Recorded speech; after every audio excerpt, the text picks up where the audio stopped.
ஜோலார்பேட்டை அருகே ஹவுரா எக்ஸ்பிரஸ் ரயிலில் பொதுஜன பெட்டியில் கேட்பாரற்று கிடந்த 36 கிலோ கஞ்சாவை பறிமுதல் செய்து போலீசார் வழக்கு பதிவு செய்துள்ளனர். மேற்கு வங்க மாநிலம் ஹவுராவிலிருந்து கர்நாடக மாநிலம் பெங்களூரு வரை செல்லும் ஹவுரா எக்ஸ்பிரஸ் ரயில் காட்பாடி ஜோலார்பேட்டை ரயில் நிலையங்களிடையே ரயில் வந்து கொண்டிருந்த போது ரயிலின் பின்பக்கம் உள்ள பொதுஜன பெட்டியில் கஞ்சா கடத்தி வருவதாக ஜோலார்பேட்டை ரயில்வே பாதுகாப்பு படை இன்ஸ்பெக்டர் ஷீன் என்பவருக்கு ரகசிய தகவல் கிடைத்தது.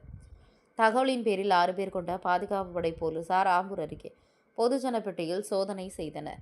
அப்போது லக்கேஜ் வைக்கும் ரேக்கில் 5 பைகளில் பண்டல்களாக 36 கிலோ கஞ்சா இருப்பது தெரியவந்தது.